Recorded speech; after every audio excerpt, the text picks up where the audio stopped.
So, hello and welcome to the first question about the EX200 version 9, version 10 of the Red Hat Systems Administrator exam or RHCSA, blah, blah, blah. Okay, so let's jump into the first question. So this is where we left off on the epilogue epilogue video. So this is the first question or the first task, okay? So they are going to ask you on server A and server B to configure the network. So server A and server B are going to have the network already configured, okay? So server A and server B are going to have the network already configured, but with the configuration that it will not work throughout the exam, okay? So need to configure the network as they request. Again, these IP addresses, subnet masks, etc., are my own, that they are convenient to me. It doesn't mean that throughout the exam it's going to be these numbers, okay? So it doesn't throughout the exam, they're not going to use these IP addresses, or they will. Maybe there's a big coincidence and they actually match. But the host name is going to be something they specify. The IP, you get the idea. So how do I suggest you to sort this out? So they're going to ask you these configurations. For example, in my case, server A is going to be 192.168.150 with the host name server a.lab.example.com. Server B is going to be called server b.lab.example.com with the IP address 151, netmask 255.255. Well, you get the gist. So everything's here. So this is my suggestion for a solution. I'll jump in the console in a second. So can use, and I will use nmtui in this case. Okay, I'm going to use nmtui. It's the simplest way. I can see the keyboard warriors, blah, blah, blah, blah. Okay, you do whatever. So if you want to do it the hard way, do the hard way. I like to work smarter, not harder. So I will just use nmtui, and if it's not, only if it's not, it's very unlikely, but if it's not installed by default and at this point, without configuring the network, you don't have access to the repos, very unlikely not being installed, very unlikely, but if it's not installed, then you can go through the nmcli path. It's there how to make it. Go and check my video series. I spent many minutes explaining how to use nmtui, nmcli, and nmgui. I even have a separate video series outside of the RH preparation. So I have many videos on my channel about the nmcli and nmtui. Go and check them out. But I actually suggest you guys to use the nmtui. It's most 99% possibility that it's installed. If it's not installed, then you can just go ahead and use the nm connection. So if you use nmcli, you'll modify the connection to the one they want you to. And don't worry if you make any mistakes. I'm going to use SSH in my case, but in your case, you will have direct console access to the server, so you don't actually need SSH per se.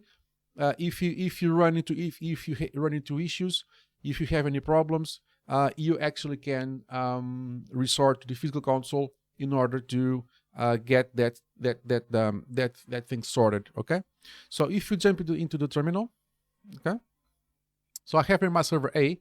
I'm going to get myself some root access.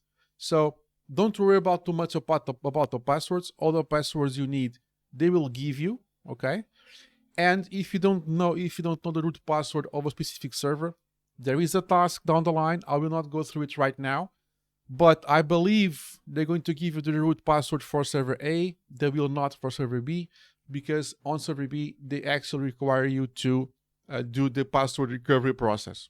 Okay, that's all good, all fine. So in order to solve this, I'm going to use nmtui.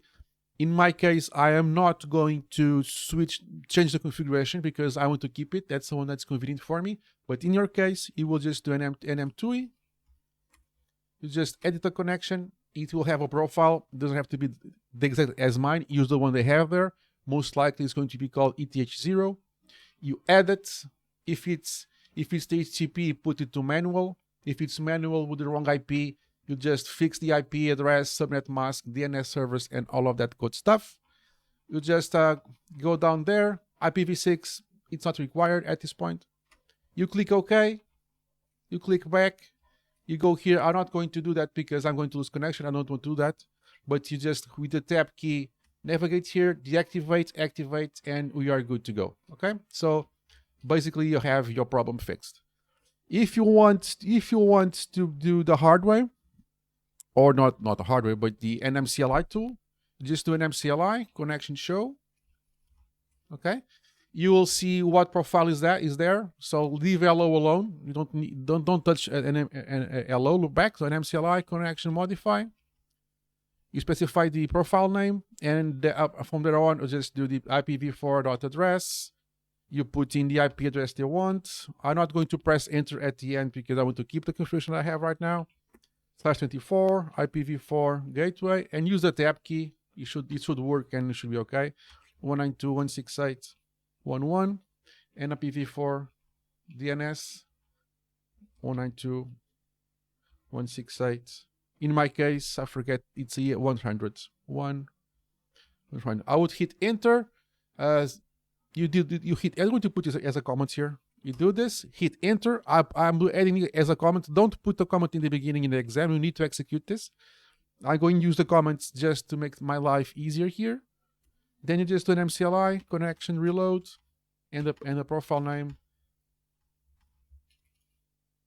Connection reload ENS 160. And everything should be okay. You just confirm like this, or confirm like this, or confirm like this, and you check the configurations. On server A, do this on server A and do this on server B. If you want to be sure, reboot the server. All the answers, all the exam questions need to be permanent, which means that when you're doing the exam, make sure that everything survives a reboot, and you should be good to go. Just make sure everything survives a reboot, either being network configuration, partition management, disk management, whatever the case, wherever the task you are executing, make sure it survives a reboot. Okay. Then ping something, for example, let's say nfs.lab, or example, in my case, .com. In your case, configure server A and server B and ping both.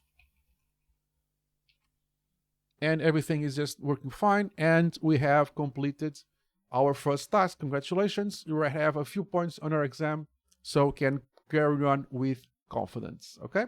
So we have managed to sort one question. Many more to come for your preparation. But at this point, you are feeling more confident because you have answered the question. So you're feeling good with yourself and you are motivated for the rest. Stay tuned for the next video about this exam preparation. Like, subscribe, and comment. It will help, and I'll see you in the next one. Cheers, guys.